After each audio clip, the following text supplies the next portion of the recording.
پیشین عرض میکنم که از میان آثار بزرگمردان شعر و ادب ایران میدونیم که حماسه حکیم فردوسی سند هویت ملی ما و شناسنامه ماست. دیوان حافظ و رباعیات خیام هم در بیشتر خانه‌های ایرانیان هست و خونده میشه و ترانه‌های خیام به همه زبان‌ها ترجمه شده و صدها ترجمه از اون در زبان انگلیسی به چاپ رسیده و پس از انجیل تنها کتابی است که بیش از هر کتاب کلاسیک دیگری به زبان انگلیسی در جهان انتشار پیدا کرده.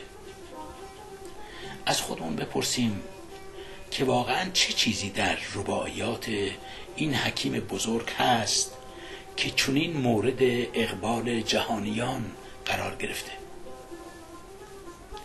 و از خودمون بپرسیم راستی که ما ایرانیان چقدر خیام رو میشناسیم و چرا نمیشناسیم و چرا باید بشناسیم.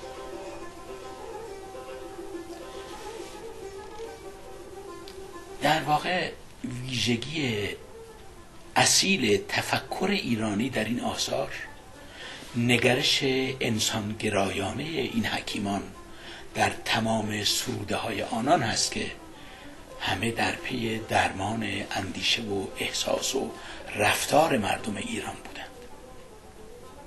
انسانگرایی در جوهر اندیشه این بزرگمردان هست.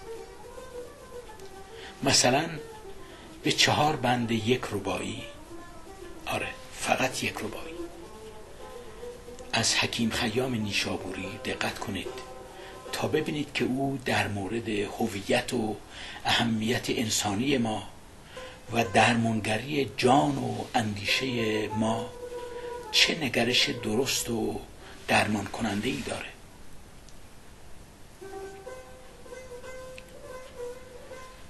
ما این که اصل شادی و کان غمیم،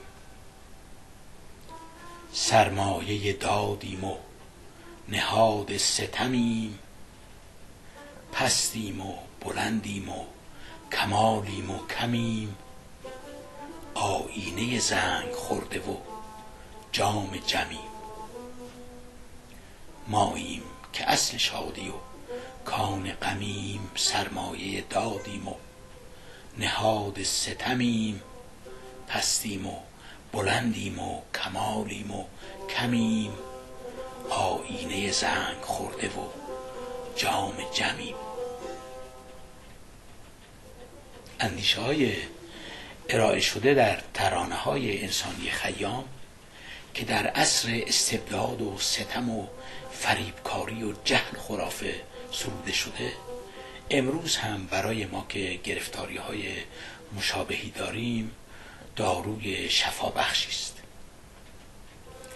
خیام ترانه های خودش رو در روزگار بیداد نادانی و ریاکاری و خرافه و در ظلمت تعصبات خونبار متشرعین برای بیداری مردم سرود و راه شادمانی و آرامش و بهره‌گیری از زندگی رو به آنان نشون داد. با فهم زمانه او و با اجتناب از مغالطه تاریخی و با دوری گزیدن از مغالطه همانندسازی مقتضیات گذشته و حال، اکنون هم میتونیم جوهره بسیاری از داروهایی رو که او تجویز کرده درمانگر نادانی و خرافه گرایی و افسردگی و روان رنجوری و درماندگی های آموخته شده خود بدونیم. باز هم بشنوید از این آفتاب ظلمت قرون وسطی در سده 11 میلادی از ایران شهر نیشاپور و خراسان و سرزمین خورشید.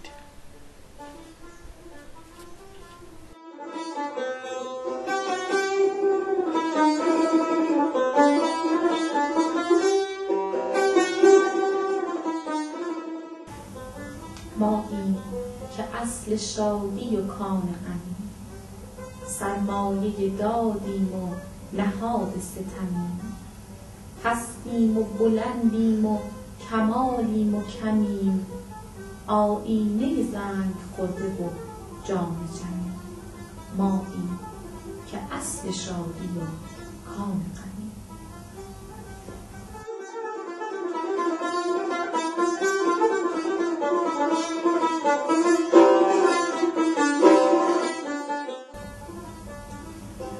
در جستن جام جم جهان پیمودم. روزی ننشستم و شبی نغنودم.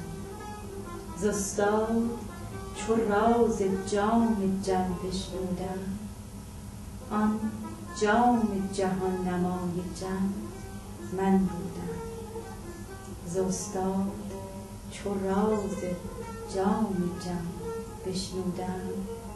آن جام جهان نمای جم من